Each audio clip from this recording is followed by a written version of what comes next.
ছেলেবেলায় আমরা একটা কবিতা পড়েছিলাম, ওই দেখো রে দিনের শেষে সূর্য ডোবে পাহাড় ঘেঁষে।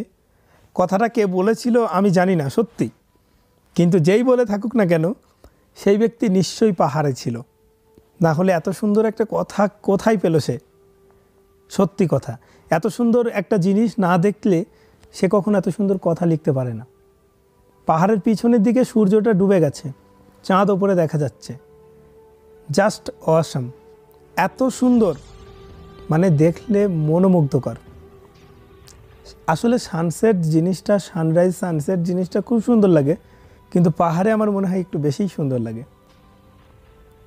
এইদিকে কিন্তু দেখুন আলো আছে, এখনও অন্ধকার অতটা হয়নি, কিন্তু ওই দিকটা সূর্য হালকা এই আভাটা পড়ছে। এটা দার্জিলিং টাউন, দার্জিলিং টাউনটা পুরো স্পষ্ট দেখা যাচ্ছে। আর এখনই তো ঘুরতে আসতে হবে Darjeeling town, Kanchenjunga, Tiger Hill. আপনি যদি সম্পূর্ণ পুরো দেখতে চান তাহলে এখনই আসতে হবে। এখন একটু একটু সিজন চলে যাচ্ছে, তাই কি হয়েছে, ওয়েদার তো ভালো, কিন্তু ঠান্ডাও আছে, ঠান্ডাটাও কিন্তু ভীষণ, এটাও ভাবতে হবে। কাঞ্চনজঙ্ঘাটা গরমের সময় দেখেছি হালকা একটা মানে বরফের যে আস্তরণটা অনেক পাতলা হয়ে যায়, আর শীতের সময় একদম পুরো বরফের চাদর মুড়ি দিয়ে, ওরও তো ঠান্ডা লাগে তাই বরফের চাদর মুড়ি দিয়ে বসে থাকে।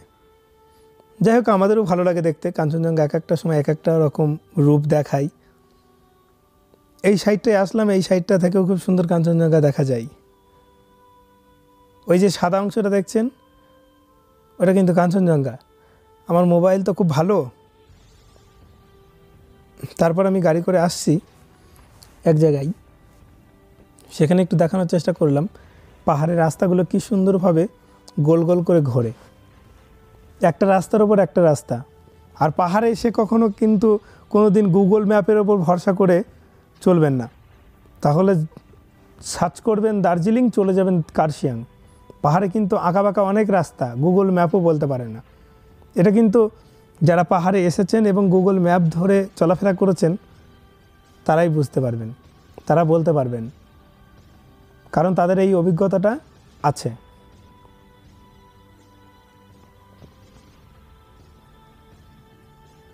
তা আর কি বলি, চলে আসুন দার্জিলিং ঘুরতে, ঘুরে যান, দেখে যান কত সুন্দর, আমাদের হাতের কাছেই কত সুন্দর পরিবেশ, কত সুন্দর জিনিস। এখানে আসলে মন ভালো হতেই হবে।